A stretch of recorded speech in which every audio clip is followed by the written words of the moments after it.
23 मई 1939 की तपती धूप में सुबह के 8:30 बजे अमेरिका की एक एडवांस पनडुब्बी अंटार्कटिक महासागर में गश्त लगा रही थी, जिसमें करीब 53 क्रू मेंबर सवार थे। कोई नहीं जानता था कि ये पनडुब्बी दर्द का सैलाब लेकर आने वाली है। ये पनडुब्बी है USS स्क्वालोस, जो एक छोटी सी गलती की वजह से धीरे धीरे समुद्र में डूब रही है, क्योंकि कुछ ही मिनट पहले जब कैप्टन ने सबमरीन को डाइव लगाने की इजाजत दी तो अचानक समुद्र की गहराइयों में जाते ही इसके सारे अलार्म बजने लगे और सबमरीन के कंपार्टमेंट से लोगों के चिल्लाने की आवाजें आने लगी, क्योंकि सबमरीन समुद्र में डाइव नहीं लगा रही थी बल्कि ये समुद्र की गहराइयों में डूबने लगी थी, वो भी इन सभी को लेकर। तभी इस पनडुब्बी के कैप्टन ओलिवर ने अपने और अपने कुछ साथियों की जान बचाने के लिए एक ऐसा फैसला लेना पड़ा जिसकी कीमत उनके बाकी 26 साथियों की जान की थी। आखिर कैप्टन ओलिवर ने क्या फैसला लिया और कैसे USS स्क्वालोस अपने पूरे क्रू मेंबर्स के साथ समुद्र में डूब गई। नमस्कार दोस्तों, मेरा नाम है मोहित और आप देख रहे हैं द ओल्ड मिस्ट्री। पहले विश्व युद्ध के बाद युद्ध की रणनीतियों में तेजी से बदलाव आ रहे थे। जमीन पर लड़ाई के साथ साथ समुद्र के भीतर युद्ध लड़ने की तकनीकें भी विकसित हो रही थी।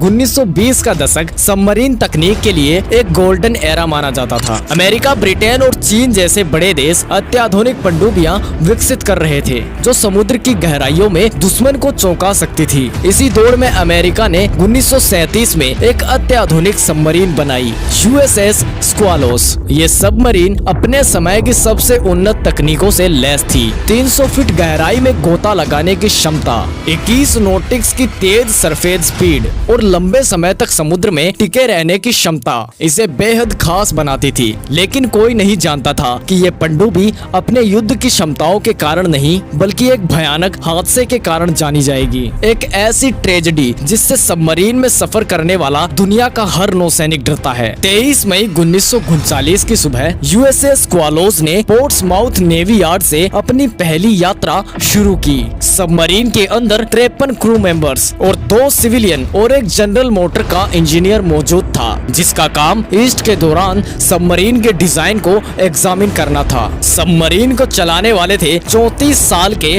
Oliver Francis. बेसिकली एक सबमरीन की टेस्ट ड्राइव होने वाली थी, जिसमें सबमरीन के सरफेस से समुद्र की गहराई तक डीप डाइव लगाने की क्षमता का टेस्ट करना था। लेकिन शायद किसी को भी ये अंदाजा नहीं था कि अब ये सबमरीन समुद्र की उस काली अंधेरी गहराइयों में डूबने वाली है जिसके बारे में किसी ने नहीं सोचा था। सुबह के करीब 9 बजे का समय था। USS स्क्वालोस, अमेरिकी नेवी की नई नवेली सबमरीन, समुद्र की सतह पर 16 नॉटिक्स की तेज रफ्तार से दौड़ रही थी। ये स्पीड बता रही थी कि टेक्नोलॉजी और इंजीनियरिंग ने एक नया मुकाम छू लिया है। कैप्टन ओलिवर फ्रांसिस, जो इस मिशन के इंचार्ज थे, अपने क्रू की मेहनत और सबमरीन के प्रदर्शन से बेहद खुश थे। लेकिन जैसा कि कहा जाता है कि असली परीक्षा तो अभी बाकी थी। USS स्क्वालोस को समुद्र की गहराई में डाइव करके अपने स्ट्रक्चरल इंटीग्रिटी और सिस्टम की मजबूती दिखानी थी। ये फाइनल टेस्ट था। कैप्टन ने अपने इंजीनियर और नेविगेशन टीम से सभी सिस्टम की जांच करवाई। हर तरफ से एक ही जवाब आया, सर सब कुछ नॉर्मल है, हम डाइव के लिए रेडी हैं। सबमरीन के फाइनल टेस्ट के लिए कैप्टन ने समुद्र की गहराई में गोता लगाने का आदेश दिया। उन्हें बिल्कुल भी अंदाजा नहीं था कि यह आदेश उन्हें अगले ही पल उनके क्रू मेंबर्स की जान खतरे में डालने वाला है। जैसे ही सबमरीन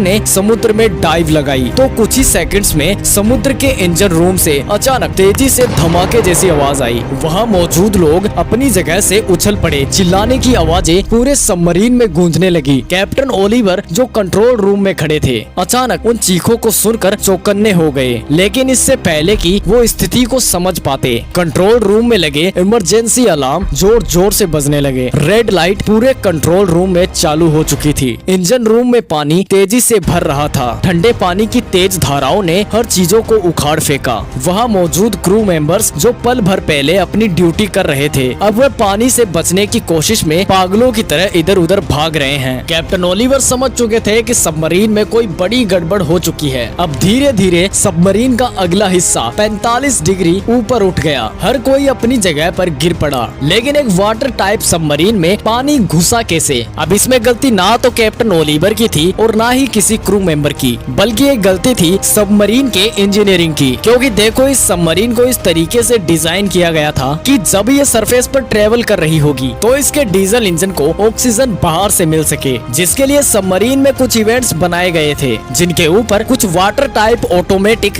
दरवाजे बनाए गए थे जो सबमरीन के ऊपर सरफेस पर आते ही ऑटोमेटिक खुल जाते और सबमरीन के नीचे गोता लगाने का आदेश मिलते ही ऑटोमेटिक बंद हो जाते। लेकिन उस दिन सबमरीन के दरवाजे ने काम नहीं किया और वह सबमरीन के डीप डाइव लगाने पर बंद नहीं हुआ, जिससे जब सबमरीन ने तेजी से पानी के नीचे जाना शुरू किया तब इस खुले वेंट से बहुत ही तेजी से पानी अंदर घुसने लगा, जिस दौरान वाटर प्रेशर इतना ज्यादा था कि उसने पूरे इंजन रूम को डुबा दिया। इससे पहले कि कोई भी कुछ समझ पाता कि सबमरीन का आधे से ज्यादा हिस्सा पानी में डूब चुका था। कैप्टन ओलिवर ने जैसे ही इस घटना से अपना होश संभाला, उन्होंने तुरंत अपने इंजीनियर को सबमरीन को ऊपर ले जाने का आदेश दिया। लेकिन सबमरीन को ऑपरेट कर रहे इंजीनियर की लाख कोशिशों के बावजूद भी सबमरीन ऊपर नहीं जा रही थी, क्योंकि सबमरीन में पानी तेजी से भर रहा था। लेकिन समुद्र में डूबना कैप्टन ओलिवर की सबसे बड़ी परेशानी नहीं थी। यहाँ सबसे बड़ी परेशानी की वजह थी सबमरीन में पानी का तेजी से भरना,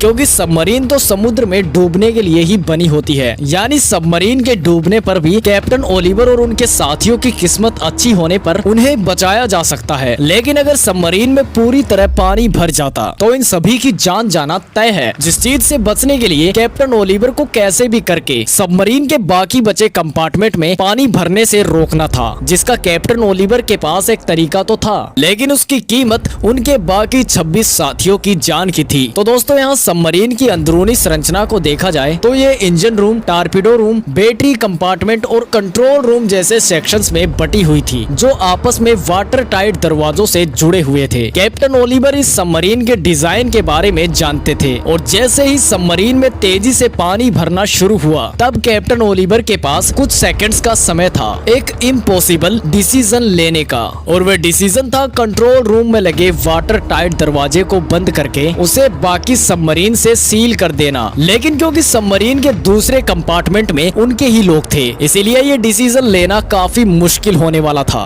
क्योंकि दूसरे कंपार्टमेंट में पानी भरने के साथ वहां से तेजी से लोग भागकर कंट्रोल रूम की तरफ आ रहे थे और इस दरवाजे से उनके साथ पानी भी आ रहा था। पर अभी कैप्टन ओलिवर की आधी से ज्यादा टीम कंट्रोल रूम की दूसरी तरफ बाकी सबमरीन में फंसी हुई थी, जहां पानी तेजी से बढ़ रहा था। लेकिन कैप्टन ओलिवर को यहाँ पता था अगर उन्होंने अभी कोई डिसीजन नहीं लिया तो किसी की भी जान नहीं बचेगी। इसीलिए उन्होंने अपने एक साथी लॉयड मैनर्स को ऑर्डर दिया कि जाओ जाकर कंट्रोल रूम को जल्दी से सील कर दो। जैसे ही लॉयड मैनर्स कंट्रोल रूम के दरवाजे को बंद करने लगा, दूसरे कंपार्टमेंट से तेजी से चिल्लाने की आवाजें आने लगी। ये वही लोग थे जो पानी से जान बचाते हुए कंट्रोल रूम की तरफ भागते हुए आ रहे थे। लेकिन अगर अब लॉयड मैनर्स थोड़ा भी इंतजार करते तो पानी का दबाव इतना ज्यादा हो जाता कि इस दरवाजे को बंद करना नामुमकिन हो जाता। इसीलिए लॉयड मैनर्स ने कैप्टन ओलिवर के आदेश को माना और इस 90 किलो के दरवाजे को बंद करते हुए पूरे कंट्रोल रूम को वाटर टाइट सील कर दिया, जिसके तुरंत बाद कंट्रोल रूम एकदम शांत हो गया।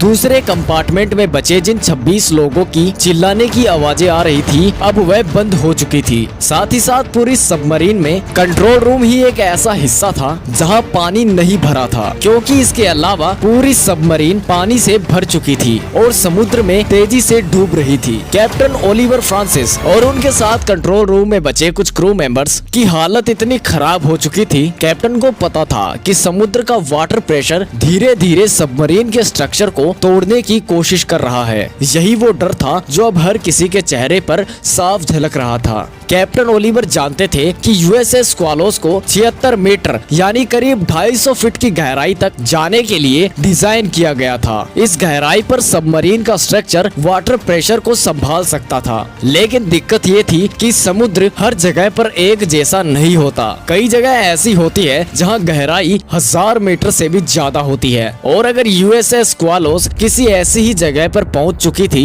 तो अब ये समुद्र में इंक्लूड यानी चकनाचूर होने वाली है तभी कंट्रोल रूम की सारी लाइटें बंद हो गई। अब कैप्टन ओलिवर और उनके साथी अंधेरे में एक मेटल के ताबूत में सबमरीन के इनप्लूट हो जाने का इंतजार कर रहे थे और तभी उन्हें एक तेज आवाज सुनाई दी और पूरी सबमरीन तेजी से हिलने लगी। ये आवाज सबमरीन के समुद्री तली पर टकराने की थी और किस्मत से यहाँ समुद्र की गहराई केवल 65 मीटर की थी, यानी कि समुद्र में सबमरीन इंक्लूड होने का खतरा तो टल गया था। लेकिन अभी भी इन सब के ऊपर एक खतरा मंडरा रहा था। ये खतरा था लोहे के इस ताबूत में बंद रहते हुए समुद्र में खो जाने का खतरा। कैप्टन ओलिवर ने हिम्मत रखते हुए अपने साथियों को हौसला दिया और यहाँ लॉयड मैनर्स के मन में अभी भी उस समय दरवाजा बंद करने के कारण दिमाग में अपने साथियों की चीखें सुनाई दे रही थी। इसीलिए उसने एक होप में अपने हाथ में एक लोहे का हथौड़ा उठाया और जाकर धीरे धीरे सबमरीन के बाकी शील्ड दरवाजों पर मारा, ताकि अगर उन पानी से भरे अपार्टमेंट में कोई भी बचा हो तो वह भी दरवाजे पर मारकर अपना जिंदा रहने का संकेत दे सके।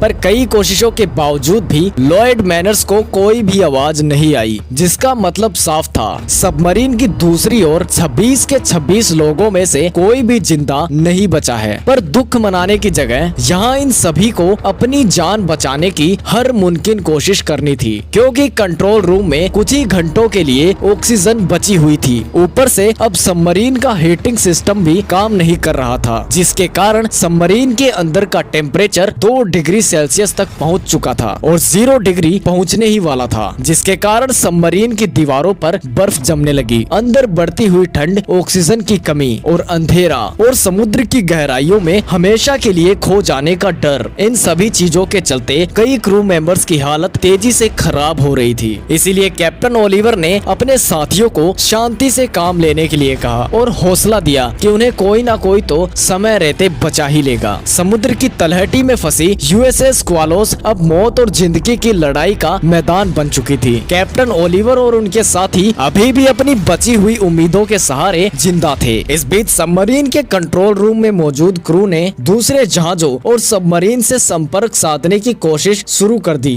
क्रू ने यूएसएस स्क्वालोस में मौजूद कम्युनिकेशन बाउ को समुद्र की सतह पर भेजा, ताकि वे अपनी स्थिति की जानकारी दे सके। बाउ के जरिए रेडियो सिग्नल भेजने का प्रयास भी किया गया और उनकी ये कोशिश सफल भी रही। जब यूएसएस स्क्वालोस के गायब होने की खबर उसकी सिस्टर सबमरीन यूएसएस स्कल्पिन तक पहुंची, तो तुरंत एक रेस्क्यू ऑपरेशन शुरू किया गया। यूएसएस स्कल्पिन और उसके क्रू को यूएसएस स्क्वालोस के आखिरी अज्ञात ऑर्डिनेस्ट पर भेजा गया। यहाँ पहुँचने पर यूएसएस स्कल्पिन के कैप्टन को यूएसएस स्क्वालोस का कम्युनिकेशंस बाउ सतह पर दिखा। बाउ के सिग्नल से ये साफ हो गया कि यूएसएस स्क्वालोस समुद्र में डूब चुकी है। अब चुनौती थी कि यूएसएस स्क्वालोस और यूएसएस स्कल्पिन के बीच कम्युनिकेशन स्थापित किया जाए। इसके लिए मोर्स कार्ड का सहारा लिया गया। सतह पर मौजूद यूएसएस स्कल्पिन के कैप्टन ने मोर्स कार्ड के जरिए समुद्र की गहराई में फंसे यूएसएस स्क्वालोस के कैप्टन से संपर्क साधा। दोनों कैप्टन के बीच बातचीत के बाद फाइनल प्लान तैयार किया गया। इस प्लान में तय हुआ कि समुद्र की गहराइयों में फंसे लोगों को बचाने के लिए सबमरीन